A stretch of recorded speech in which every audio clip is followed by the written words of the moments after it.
As I was saying, 1 Corinthians chapter 1, verse 18. Let me read the 4 verses we're going to look at this morning here. Paul says here, "For the message of the cross is foolishness to them who are perishing, but to those who are being saved it is the power of God. For it is written, I will destroy the wisdom of the wise, the intelligence of the intelligent I will frustrate." Where is the wise man? Where is the scholar? Where is the philosopher of this age? Has not God made foolishness the wisdom of the world? For since in the wisdom of God the world through its wisdom did not know him, God has pleased through the foolishness of what was preached to save those that believe. We're going to watch a contrast. We're moving into a section where Paul is going to ask a question we're going to have to answer. Who is the fool? Yeah, okay. We were going to spend a little time getting there, Brian, but if you want to come up and just take that out, but no. Who is the fool? The question here, this is the contrast Paul is putting out here. There are 2 things. There's the world that looks at the things of God and says, this is foolishness. And there's God who looks at the things of the world and puts this challenge. When you really look at this, who is the fool? And that's what we're going to try to sort through, and we're going to try to sort through how God makes his point on that. Now, if you remember, here's where we're at. We have moved into the main body of the book, finally. Taking us a little while to get there. But 2 things. The first thing that Paul did was to lay out our identity. Our identity, if you remember, was saints. What is the definition of a saint? Believer in God. A believer. Those made holy by an act of God. That is the word saint. That is not what our culture says. That is not what many people who claim to be Christians say, but that is our identity. So Paul starts with that. He says, this is a group of saints, those made holy by God. His next step was to say, now, here's the benefits of being a saint. God has saved you. This is what he has put into your life. And we've looked at that in past, present, and future. What God has transformed, the power to deal with life God has placed there. And then from there, having said, this is who you are, this is what you have at your disposal so you can live differently, he now says, now let's contrast that with how you're actually living. And we said, running through the end of chapter 16, now will be this challenge from Paul. This is who you are. You don't look like this.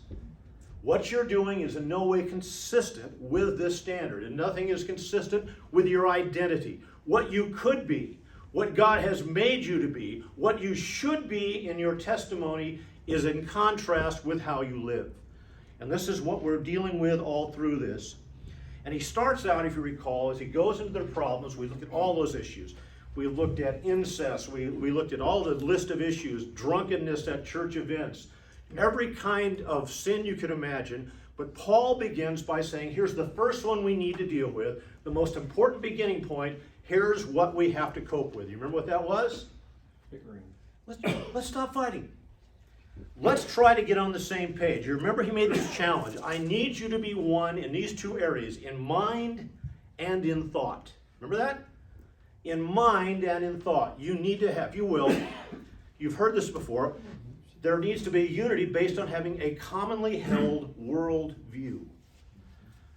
What is it in mind? What do you believe? What are the foundational things? When you begin to cope with a problem, whatever it is, in your marriage, with your children, with a friend, at work, when you're trying to make a decision about anything in life, where do you begin? What are the foundational principles that you hold that says this is the basis of every decision I make?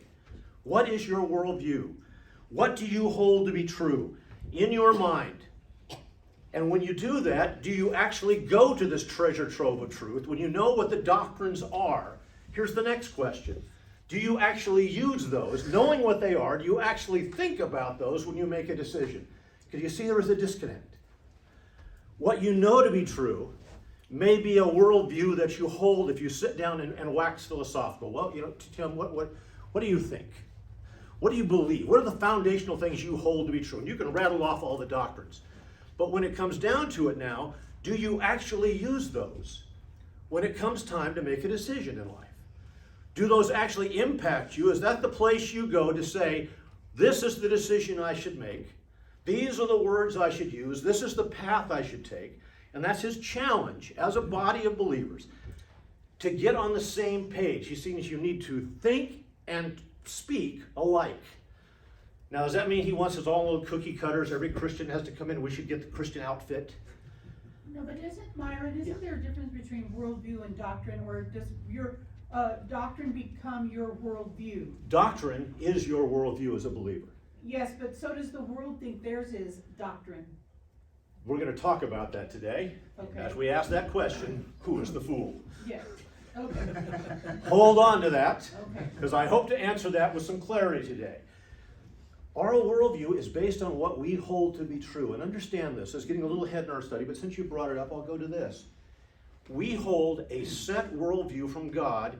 How often has God updated? Anybody got any update sheets on your Bible recently in your email? We revised section 5 of, any of that show up? Is that NIV? Okay.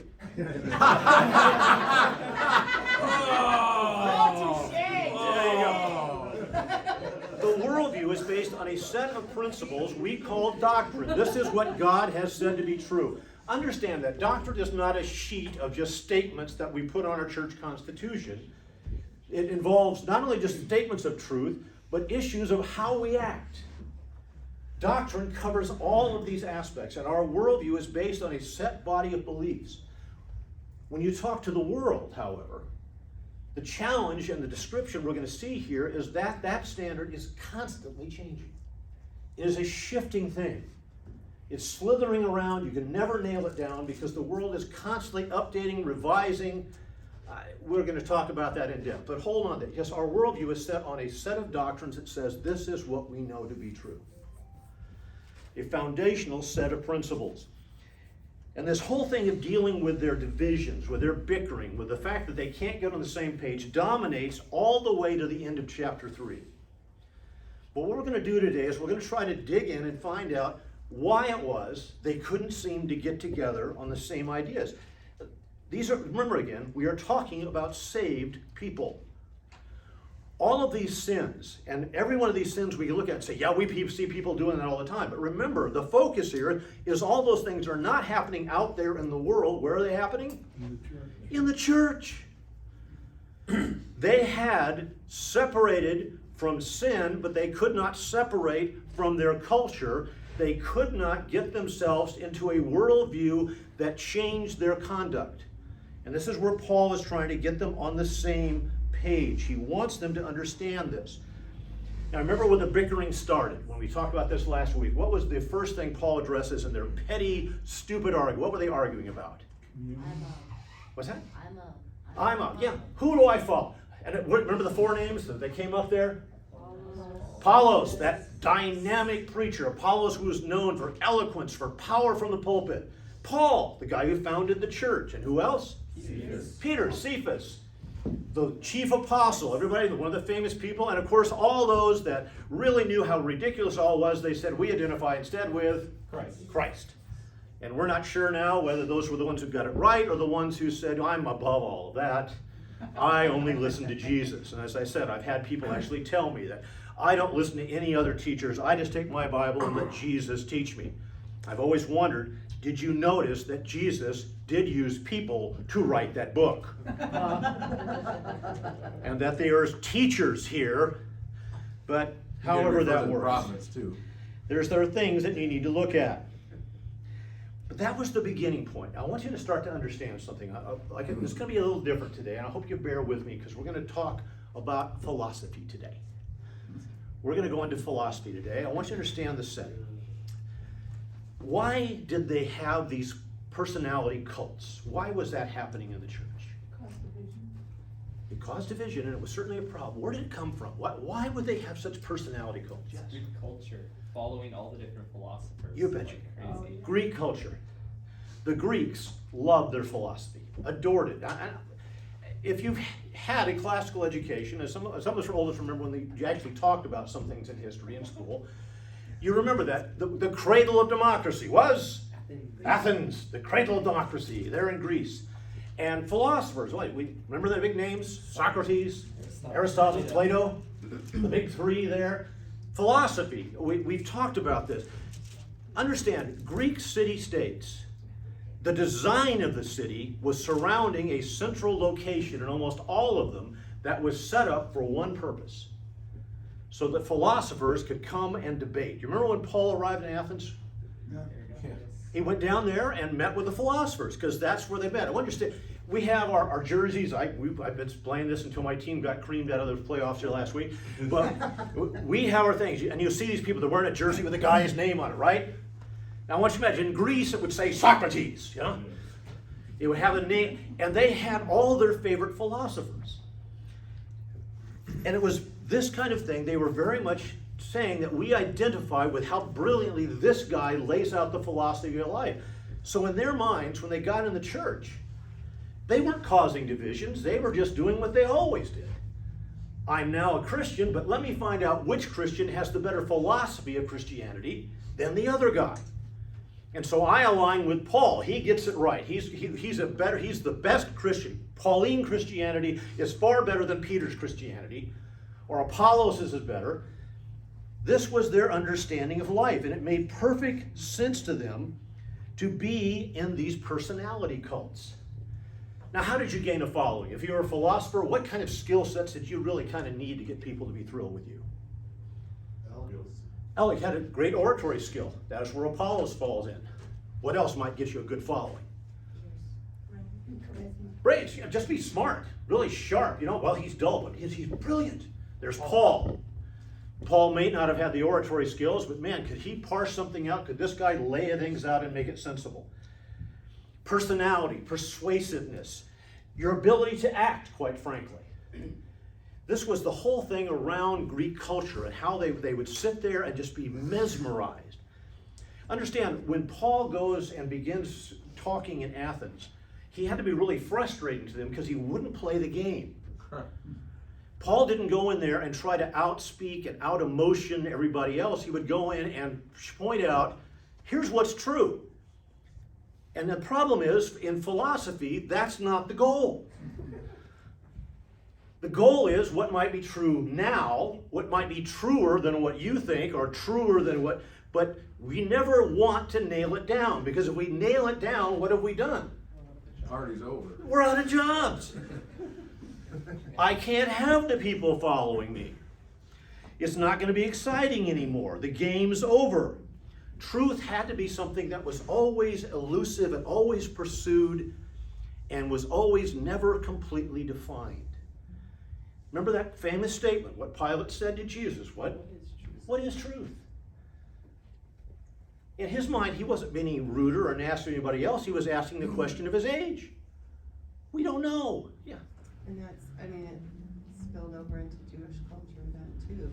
That's why they didn't like Jesus, because he was matter of fact, and they did the same thing with their priests and their rabbis, and you had your favorite rabbi. It had come to Jewish religion now that you quoted scripture after you quoted your favorite rabbi's view of it.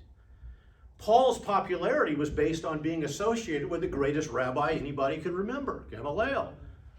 He is Gamaliel's student. He's Gamaliel's chosen heir to follow in his footsteps. To them, it was just like being a student of Socrates, being attached to a big name at the time. And so they fell into the same category. It was far more about winning the debate than coming to truth. And this was now in Jewish and Greek culture. This is what they did. This is how they dealt with life.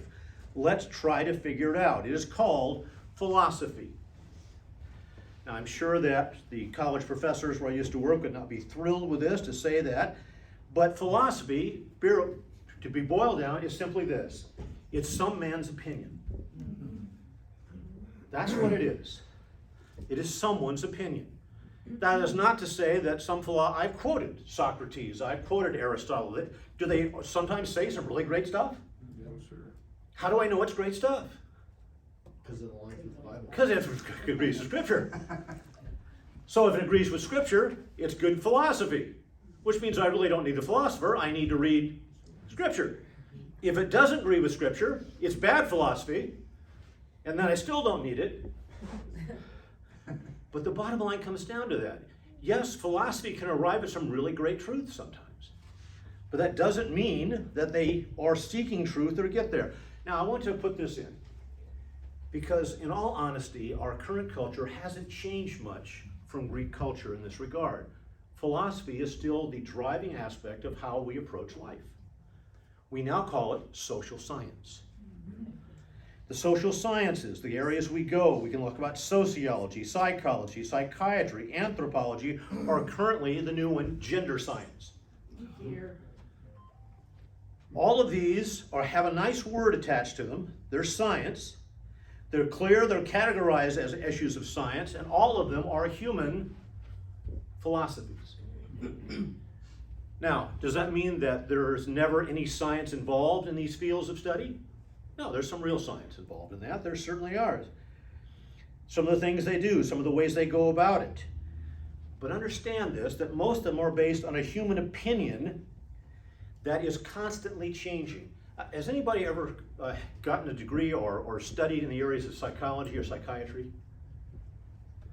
Haven't? If you have, the changes are constant into how we approach and what the core issues are. Freud is supposedly the father of that whole thing, but you can call through this. I remember in college that we had us watch the three major areas of that they saw at that time were modern psychology and psychiatry. And we got to watch the Gestalt, the Jungian, and they watched the different types and approaches to these. And I remember thinking, if this is a science, I do not understand science. It's not science as I would understand it, because their approaches were completely contradictory. Their goals were completely contradictory, and their outcomes were all over the board. But these were the areas of science that we looked at the time. And it is true that some of the things they come up with make some sense at times. And a lot of times it doesn't. But these sciences now we now have a special word when we want to quote one of them. You probably heard this word. We call them experts. Whenever you hear a news story, what do you hear them say? Experts say. I always want to stop and say, which experts? Because if you are honest, can't anyone find an expert that can say what they want to say? Yes. Yeah, we even called them special things called subject matter experts or SMEs. And it's like, you're giving them a silly name. How about men of old? There you go. Men of old. There you go. Experts. We find a new title. We find some way to put in experts. I have found this, and I think this is a general rule. An expert, in the opinion of the person presenting the story, is anyone who agrees with them. If this person says what I wanted to say for the story, today they are an expert. And I love seeing that comparison, because let's be very honest. Have we noticed that experts seem to be at odds with each other in our COVID situation in the last 2 years or so? If you hold your breath now, you won't get it. Especially if you hold it long enough, you'll never get it again. Yes. I like the second option. I don't know if you're aware, a study just came up in Johns Hopkins University in medical science, and they went through and they asked the question, how good did we do in dealing with this pandemic and all of the shutdowns and all of the things we told people to do? How much did this really help? Now, this is aside from the vaccines and the effectiveness. I'm just saying that the other things, the shutdowns, the masking of children, the shutting down of schools, how many lives, how big a difference did we make? Now, how long have we been told now that all of this saved millions of lives? And what did John Hopkins say? Doesn't make a difference. Said basically it made no difference. Now, which expert is right? The one that follows science. Yeah, the one that follows science, and there's our problem. And which science is All of these are scientific studies, and I'm not trying to stir up a controversy here or say that it was a bad, I'm saying that there's a question mark because experts can never seem to agree. Even in the areas that should be governed by very hard science, things that can be measured. We have a problem in that. Those of you who remember John Rogers, your dad did a study for us a while on the areas of evolution. Now, there's some, having dealt with that, worked in a science department at a college university for over 40 years, I'll tell you, there's some very hard, real science that goes in there. All kinds of processes dealing with fossils and bones and records and strata and all kinds of things they do. But I had found this, and John pointed this out very carefully. To find the evolutionary record they want, they're very selective about what data they're going to use, which studies they're going to allow for, what science they're going to allow into the discussion. Because this issue that we find in most areas of what we call science now is I begin with this theory that I have determined to be true, and now I'm going to try to prove it. But amazingly, I only do science that agrees with the theory I started with. So you get to pick and choose.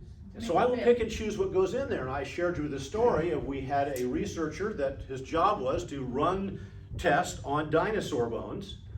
And they gave him a Triceratops bone, and he did the test and came up with the results. And he was fired. Was he fired because he did a bad job at testing the bone? No, he could prove everything he said. Was he fired because he came out and attacked anybody or made any statement about what he found on the bone? No. He was fired for submitting a battery of tests and data that did not agree with what they wanted to find. Dear. Well, that sounds like a lawsuit. It was a lawsuit, and I got to testify in it, That which was you the know to one. make, yes, the That one. was the one. There's the Wow. one, which made me very popular at my college. This became a second lawsuit.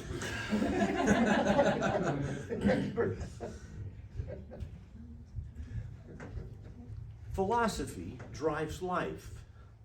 And the problem in the church was that the church could not let go of the philosophy of life that they understood, which was, I follow whatever expert has said something that I found the most appealing, that I found the most impactful, and that I liked to agree with the most.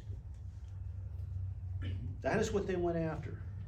How twisted is this? I'll give you an example that I think will probably get this thrown off YouTube in about 5 minutes after it's posted.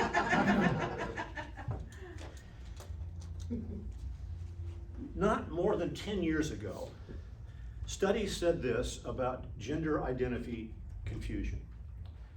Almost all young children that developed a gender identity confusion did so between the ages of 2 and 4. Overwhelmingly, between the ages of 2 and 4. And they were overwhelmingly boys. They found this, that in the vast majority of cases, that the gender identity confusion resolved itself by the time they reached teenage years, and they almost always identified as the gender of their birth. Now let me ask you this, 10 years, 15 years from that last study, which group has the highest struggle with gender identity today? Teenage girls. Teenage girls. Teenage girls, overwhelmingly. Really? And the number of ones that are having this gender identity have quadrupled in the last 5 years. Now, let me ask you a question here. What would cause, if gender identity, remember what we were told when this whole thing started? We were told this: we have no right as Christians to make a judgment on someone's sexual identity if they identify as homosexual or lesbian, because biologically that was determined just as much as it was determined that you would be heterosexual. It's a birth issue, it is a biological issue that cannot be changed, and for you to make a judgment on their conduct goes against biology, it goes against science. You remember that? Sure. I remember that.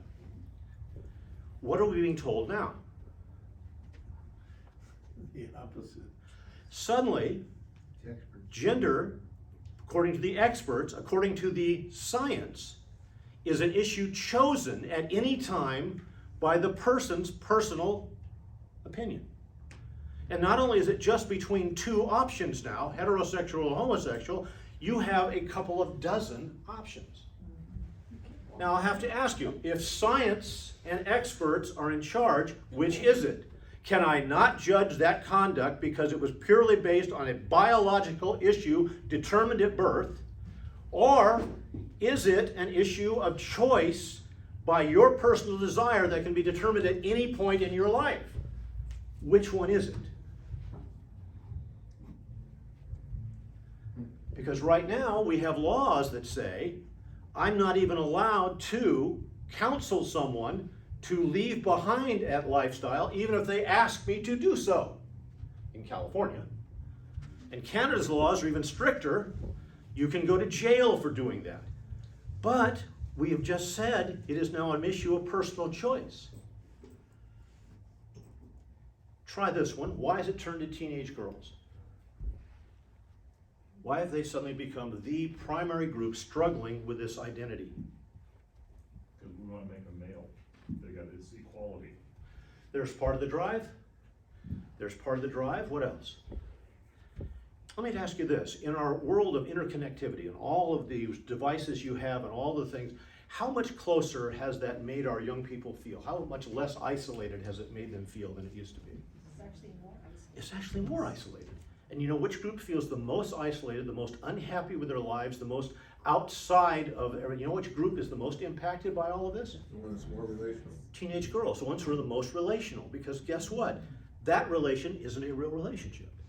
Having 5,000 friends on Facebook is not the same as having a real friend that you can meet with, that you can talk to, that you can interact with. There is actually a difference.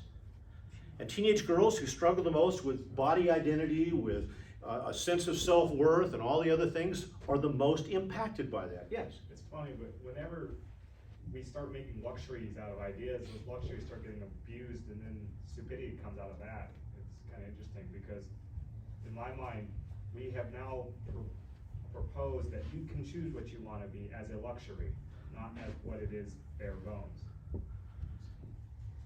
And it's cool to make a choice that's not in the norm. We have redefined that. We now start teaching that option, that gender is completely fluid in K-5 education here in California, all the way through high school. Wow. And we're surprised that after doing that for a decade, it has had an impact on young people, especially young girls. And suddenly, late in life, where it was never happening before, it now happens commonly. It used to be 1 in 10,000 that had that brief time of gender identity crisis between the ages of 2 and 4. Yes? And if you're a Christian teacher in the public sector, you have to just go along with it. So it's encouraged, like, there's nobody to tell you, are you sure you wanna rethink this? Let's talk about it. There's nobody unless someone in your personal circle of family or friends, cause you won't hear it from the school. It's even worse than that, because if you see a child that you think is struggling with it and you want to counsel them to embrace that, you can as a teacher. Right, that's encouraged. It's right? actually encouraged. Yes, We now have for the first time places called gender clinics where a child, a minor, can go and receive counseling and planning for hormone therapy or even radical surgery without the knowledge or consent of a parent. oh, In Virginia, my nephew, 12, he's 13, just turned 13, and they got him in the program. He just won an NAACP award. For being courageous.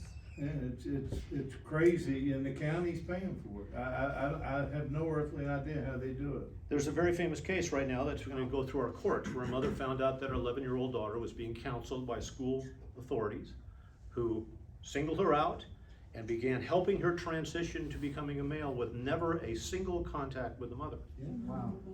And there's going to be a lawsuit. We're going to see how this is going to be challenged. And I'm not trying to get fully into politics. I want you to understand, human philosophy, when you challenge it, when you look at what's going on with it, makes no sense. It is not based on anything that holds up consistently. And this is what Paul is getting after here. Martin Lloyd-Jones said this: the whole drift toward modernism that has blighted the Church of God and nearly destroyed its living gospel may be traced to an hour when man began to turn from revelation to philosophy. It is interesting, these things. Modernism is not modernism. It is the most ancient of lies, that man and his philosophy guide us and make sense. Yes. Isn't that right back to the garden? Oh, it absolutely is. That was Yeah. what Satan tempted, that's how Satan tempted Eve. Now you will be as God, you will know, right? Knowledge? Well, of course, that's if you believe that the first 5 books of the Bible were actually written about truth or had anything to do with that. Which we know, again, because of modern philosophy, is not how you can approach the first 5 books of the Bible. So that story really has no relevance if we're honest in our setting in Christianity. I got that one. I wish I could have gone to a university. I'm so pleased that you got the opportunity to go to a Christian university. To get my BA before I could go to seminary, I could not afford that. I went to a Cal State University. And I'm not trying to scare you, Mom. That was there back then. And I had to take classes at a Cal State University, and I took a number of them in religious studies. And I got introduced to a thing, and one of the first things, who wrote the first 5 books? We call it the Pentateuch or the Torah. Who wrote the first 5 books of the Bible? Moses. No, he didn't. I was told there's no way that could work out. Now, here's what they told me. They went into this, and they said that you need to understand that there are at least 4 sources for the first 5 books of the Bible. How do we know that? Because no one person could have possibly done that volume of work or had that much knowledge or insight at that time. No ancient man was that bright. To which I had to agree and said he had help. That's me. We call him God. Moses didn't know how to write. Yeah, Moses probably didn't know how to write, and the system of morality that he came up with was way too early. That didn't develop till later. And then we found the Code of Hammurabi that predates that, and guess what? Some of those concepts work, but anyway. I was told 4 sources, J, E, P, and D. Yeah. I went through the same, I went to Northridge. There you go, J, E, P, and D. The J group are the ones who use the name Jehovah for God. That's how they do it. You know what E was? Elohim. These are the guys who tend to use Elohim as God. The D was the Deuteronomist. The P was the priestly group. The priest had an input. And what there really were was we had 4 different versions of a number of these stories that were out there. Well, how did they all get in together? Because we didn't just find 4 different stories. If you went through the 5 books of the first 5 books of the Bible, you'd say, well, this is written by the Elohim group, and this is written by J. The problem was you didn't just find a chapter here that was Elohim, and a chapter here that was Jehovah, or a chapter here that was the priestly. Sometimes you found sources that they claimed came from all in the same verse. In the same verse. Well, how do you explain that? Well, we had a Q source. The Q source were redactors. I hand you my 4 volumes. We're the priestly group. Here's ours, and we give you the. And now it's your job to somehow amalgamate all of this stuff into the first 5 books of the Bible. Now, at this point, I had to ask this question. It got me a real loving response in this class. Was you thought it was too complicated for one guy to write,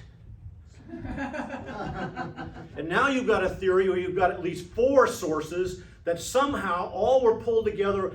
And somehow this guy had the knowledge to make that, to seamlessly put this all together? A committee. A committee, yeah. How many committees get that? Come on.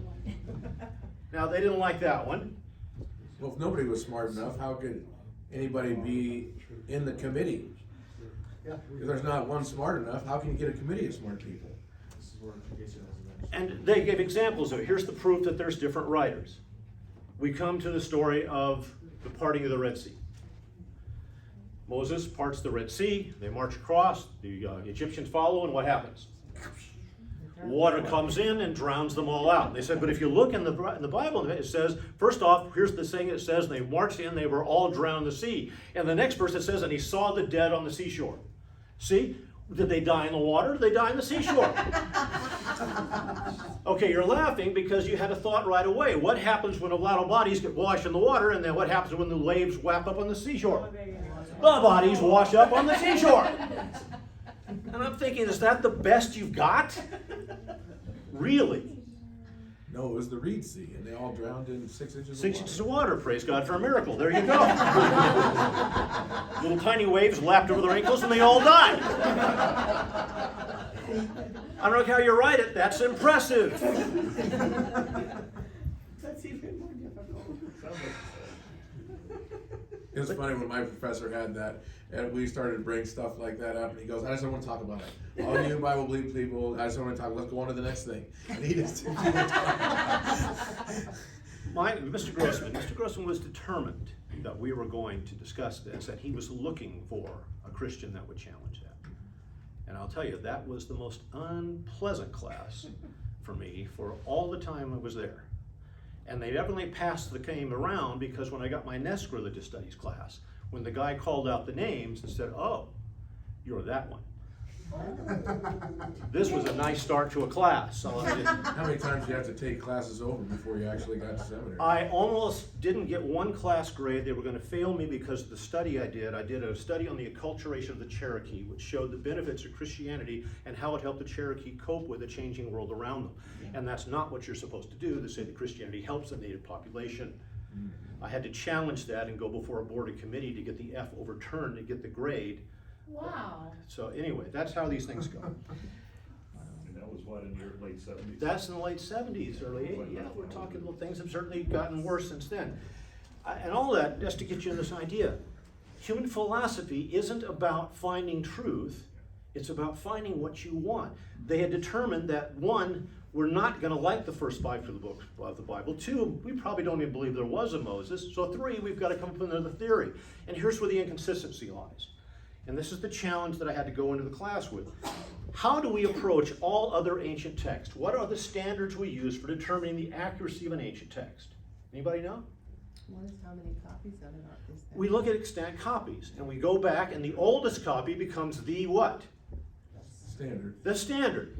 Because what almost always happens when you recopy a text of any kind, from a short story to a novel to history, what tends to happen when you copy it over the course of hundreds and even thousands of years? Accidents happen. Yeah. Changes occur in the text.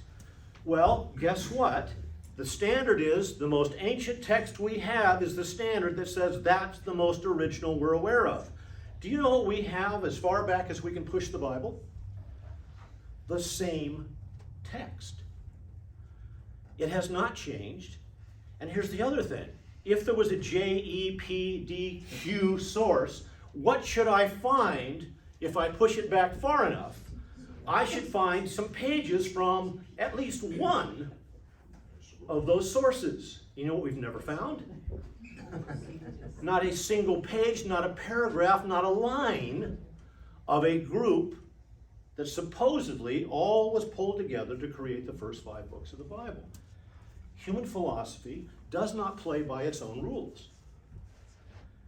Every other ancient text, here's the rules we're going to use to determine the accuracy. But with the Bible, and why is the Bible different? Because I don't want to believe it. And therefore, I'm going to have a different standard. This is what Paul is trying to address here. This is what Paul is trying to get them to understand. You need to leave the culture behind. You're going to have to think differently, or you're never going to get on the same page, and we're never going to solve any of this. You're going to have to stop listening to who you want to listen to and listen to what is true. You're going to have to set a standard, and from that standard, consistently view life rather than constantly shifting the standard and trying to make life fit what you want.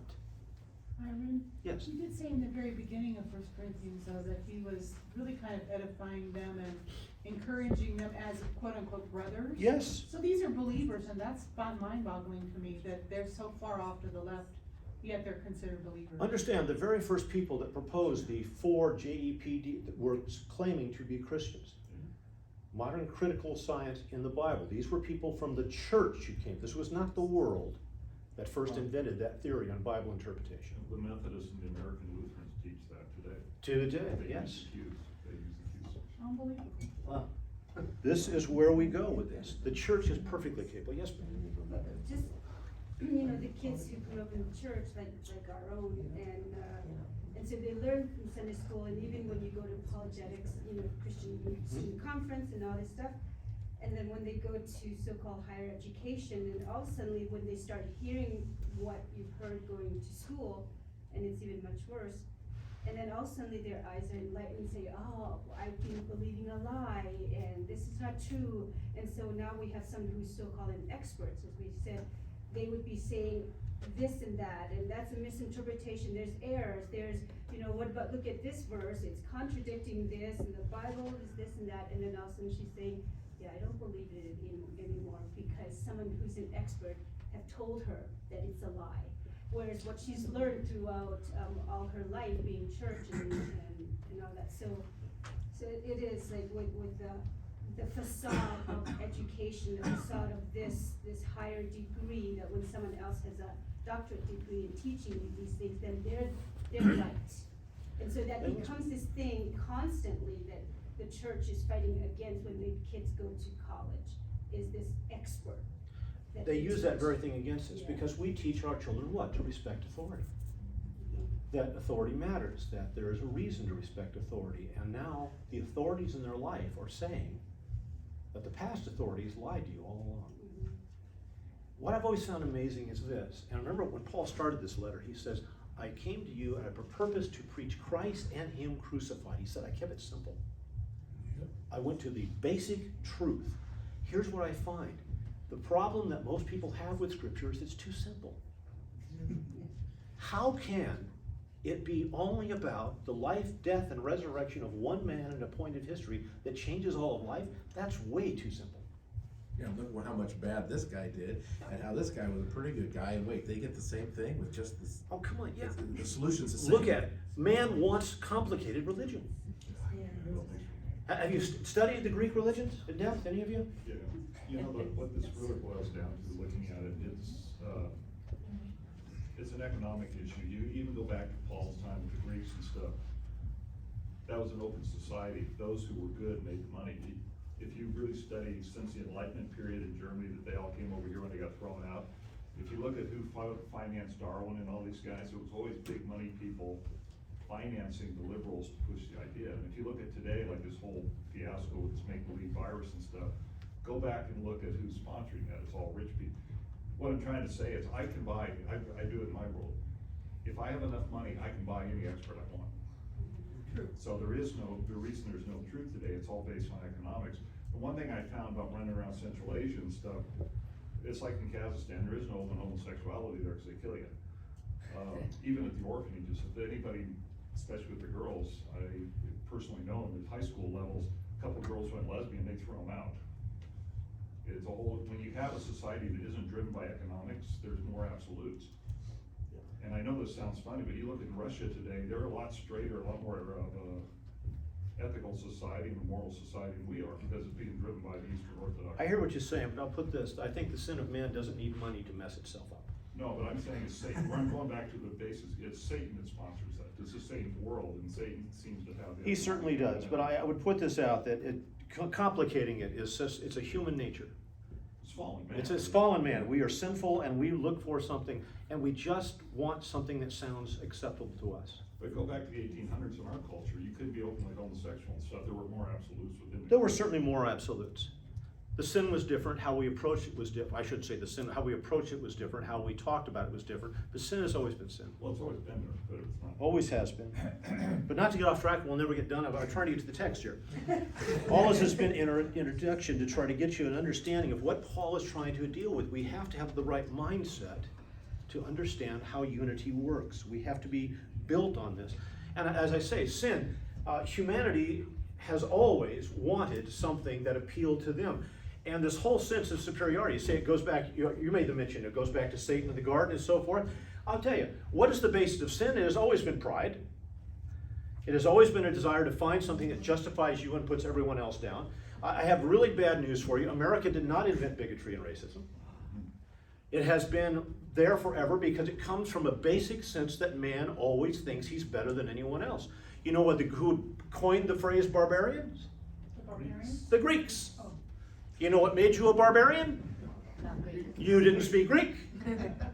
They saw themselves as the epitome of culture and of refinement and of insight and of education, and they were better than anybody else. And there's a group that really didn't like that. They were called the Persians. And the Persians just looked at these upstart Greeks and said, how dare you say you're the best culture on earth, because obviously the title has been taken. It's us. So we're going to send people down there and make you bow to us, which didn't go too well for them, but that's how it worked. You think that's new? That's not new. That's the way it comes along. What was Hitler's whole base in his idea? We have a master race that's better than anybody else, and that master race is comprised of us. And you're not even human. And if you think that was a unique, you have not studied World War II, because there was another nation, Japan, that had the same attitude about the Chinese and committed atrocities on the same level. These attitudes have always been there. Every group, every culture thinks it has arrived at the epitome, at the greatest height of human achievement because their philosophy tells them they did.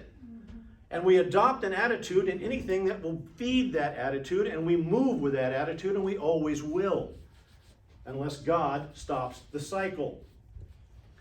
Paul is trying to get that through here. Getting to our text. Why is God's wisdom better than man's? Who's the fool? Who's the fool here? Notice what he starts with. Let me back up into verse 17 of the last chapter. For Christ did not send me to baptize, but to preach the gospel, not with words of human wisdom. Here it is. You could have this translation. I think it's a little bit better. Not with wise-sounding words. You know why I'm saying that? Because anybody can sound smart. And I want you to understand, why do we like complicated religion? Because the more complicated, the smarter we sound. It can't be that simple. I have bad news for you, and I know that I'll get in trouble for making this comment, but Catholicism is basically putting layers of confusion and complication on a simple gospel. Human religion is based on this. God had a different view of this. So I did not come with words or wise words, lest the cross of Christ be emptied of its power. For the message of the cross is foolishness to those who are perishing, but to those of us who are being saved, it is the power of God. For it is written, here's the big distinction, why God's wisdom makes more sense. I will destroy the wisdom of the wise, and the intelligence of the intelligent I will frustrate. What's he saying?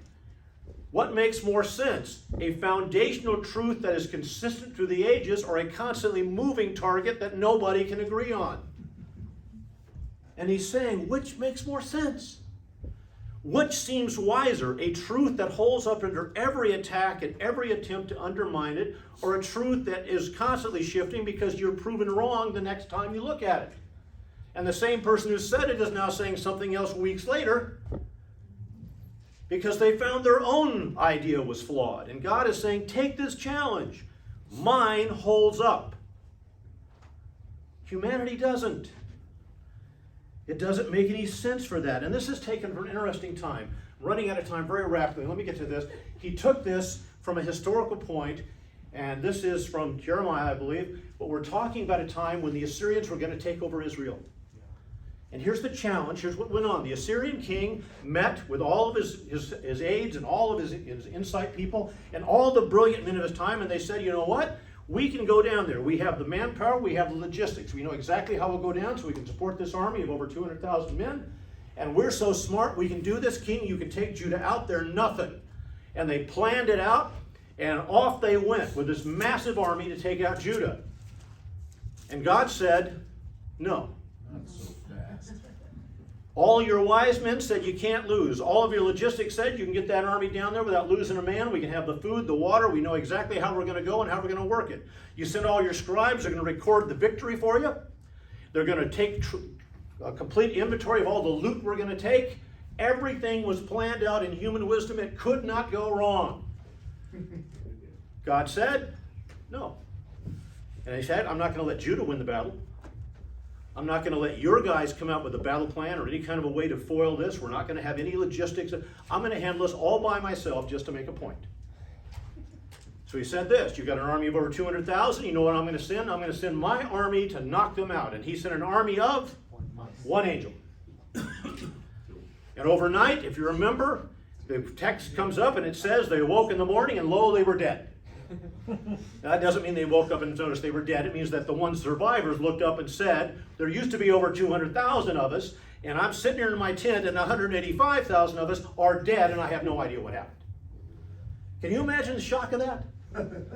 You went to bed, an unbeatable army, you wake up, and there aren't that many of you left, and you have no idea what happened? One angel, one night's work. Not spend another night there. There you go. They left. They weren't done. Sennacherib comes back. He goes in to worship his God, and while he's worshiping his God, his son's killing. God has a sense of humor. You're going to worship this God? Let's see how that goes for you. Yeah. And all of that. And here's the challenge. Where are all these guys that had it all planned out? Where are all these people who knew all the facts and figures? Who are these guys who were so smart? Where are they? Where's the wise man? Where's the scholar? Where's the philosopher of this age? Has not God made foolish the wisdom of the world? He goes, if I can just mess up his plan, and I can do it on one night with one angel, who's in charge here? Who has the wisdom for life? Who would you listen to? Did I not make my point? And here's the challenge that Paul has again and again said. God lets man do stupid things so they can see how stupid they are. Remember the whole thing of Romans? God gave them up. They wanted to do this, God goes, go ahead. Let's see how that works out for you. And they said, we want to do this, and God goes, go ahead. Let's see how that works for you. And God is not trying to be cruel. God is trying to make a point of going, go with your best plan, and let's check on the results down the road, shall we? Let's see how that worked out for you. Let's see how that, and let me ask you, as we're looking at all these new ideas about sexuality, as we're looking at all these new ideas about crime, as we're looking about all these new ideas where we're going to be smarter than the last generation, how's that working out?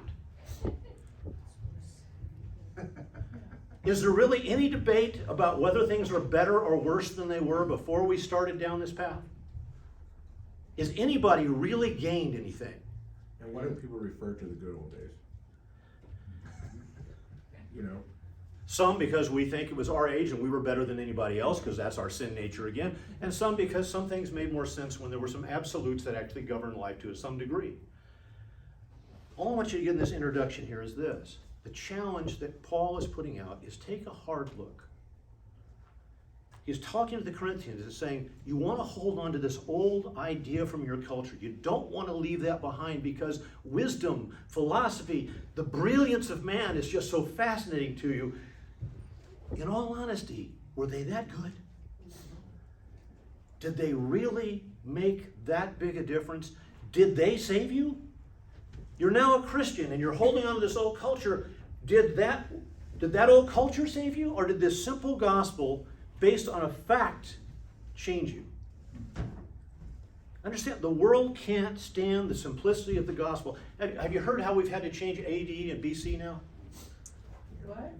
We're not allowed to say that anymore. We now study history this way. It's BCE, before the Common Era, and Common Era. CE, Common Era. We are now, because, again, it comes down to this. Man cannot accept that all of history turned on the birth, life, death, and resurrection of one man. But here's the problem. Do you know when BCE ended and CE started? I have news for you. It centers around a certain time in the life of Jesus Christ. Put any label to it you want. That's what changed history. Let's close this up, and I'm sorry to run so long. I really attempted to get further along than this. Didn't even get to my